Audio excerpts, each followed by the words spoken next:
Hi, everyone, and welcome to the CDO Magazine interview series. And I'm Dave Mariani of AtScale, and we're partnering with CDO Magazine, MIT CDO IQ, and the International Society of Chief Data Officers in a series of interviews. So today I have the pleasure of talking with Ryan Swann, and Ryan is the Chief Data Analytics Officer at Vanguard. So Ryan, welcome to the podcast. Dave, thanks for having me. Happy to be here. When it comes to making investments for the Office of the CDO, you talked a little bit about business outcomes, and I always think of ROI. How do you quantify, or do you quantify those investments, and what's your process for doing that, for proving that that you're adding value to the business? Talk to me a little bit about that. Yeah, I would say conservatively. When we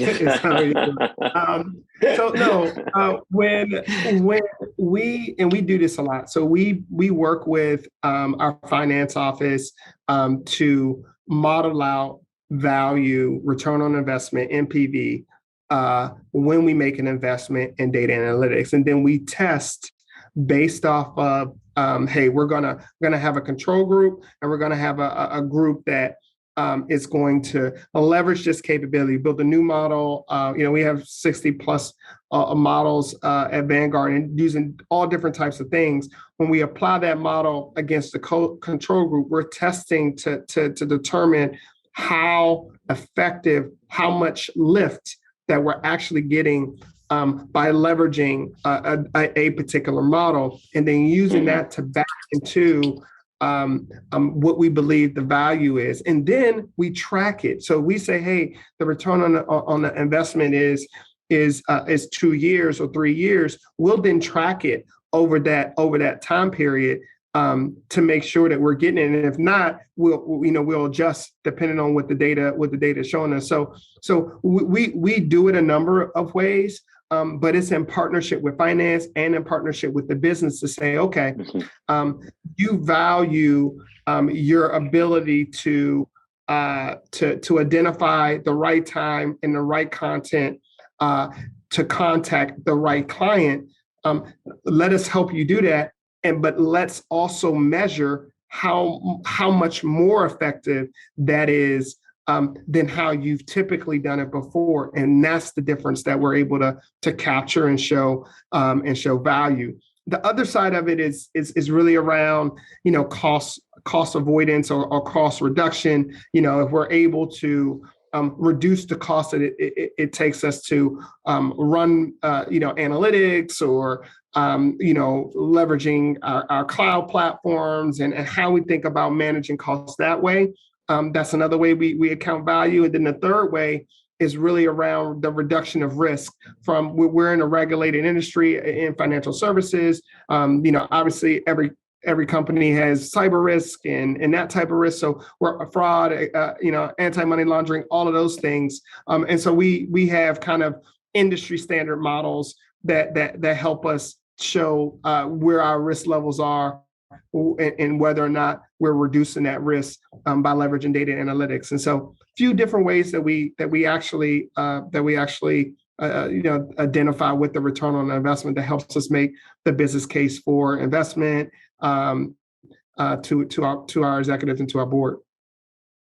Yeah, I think that's Ryan. That was one of the best answers I've heard so far. The most prescriptive in terms of basically the A/B test. That's a great way of quantifying, right? Is this, if you don't do it, you get this. If you do it, you get that. The difference is the lift in the business. It's a pretty good way of measuring it. Right. Yeah, and then once you scale it, you got to measure it. You got to continue to measure it. Yeah, absolutely. I love it. I love like your return on investment over picking a time horizon as well. A lot of people don't think about the time horizon for that return, which means you're probably pretty well aligned with finance. Which sort of so let's talk a little bit about the chief data officer and the relationship with other people on that management team.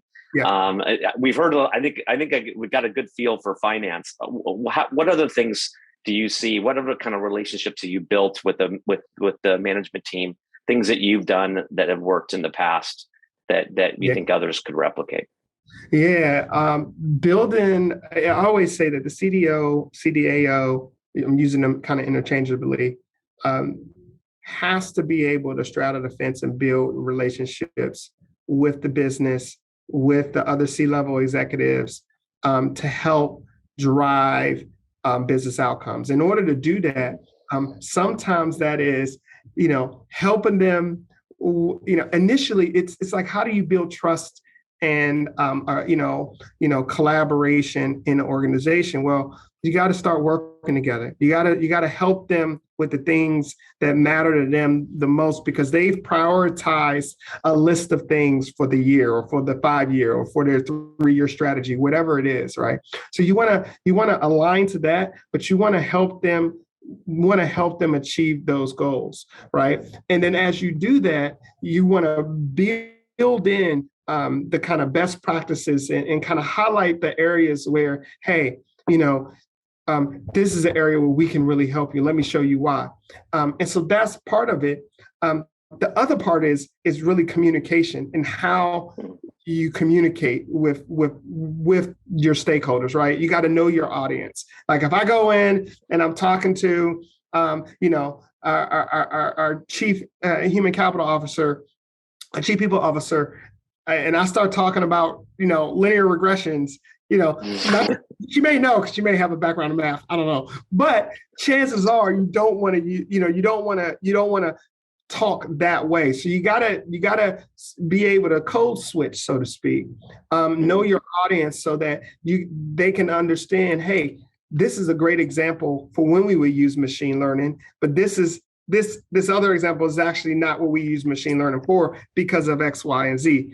And so it's knowing when to level up the conversation versus leveling down. Now, the trick is that as you're building data literacy, as you're building the data maturity, that starts to change in the organization. Why? Because individuals are now getting more versed in data and analytics, and they want to go another level deeper, and that's okay. You just got to give them the space to signal that, hey, Ryan, I remember the last thing you told me, and I was really thinking about this, and I kind of went home and thought about it some more, and so, okay, I get it. Okay, Matt, let's go deeper, right? And then we go a level down, and so it's really about that communication, helping them find those wins that ultimately start to change the culture, and then the next thing you know, you're a part of their strategy. You're a part of the development of where the business is going and what the business thinks that the client needs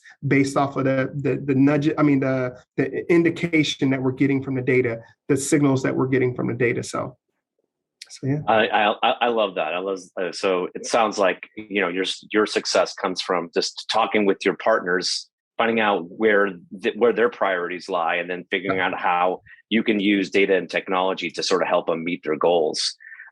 Which is that's an awesome approach. It seems like it's obvious. It seems obvious, but it's like it's not. I don't know that it is obvious to a lot of people out there. Yeah, and the one thing I'll add is by doing that, right? By helping them get their priorities done or move the needle on their priorities, right? You're not going to be able to do everything. It starts to open the door for you to bring novel ideas that they may have not thought about, right? Because they know that you understand the business, you understand what they're focused on, and you want to open the door so that if there is something that you see, a correlation that you see that you wasn't expecting to see, which happens, right? You want to be able to have that conversation and say, hey, leader XYZ, we're seeing something that may be a good test for us to do an experiment because the correlations are a lot stronger than we expected on this thing, right? But before you can do that, if you haven't understood their priorities or help them move those priorities forward, it kind of sometimes you'll get Ryan, that's cool, but I really got to focus on this because this is what the board, this is what the CEO, this is what our clients are expecting to do, and we got work over here. So there's a balance there. thank you so much, Ryan. This has been a great chat. I hope the listeners really enjoyed it. I want to thank you, Ryan, for joining me today. And for the listeners out there, please visit cdomagazine.tech for additional interviews. So Ryan, thanks so much and have a great day. Awesome. Thanks, Dave. Have a great one.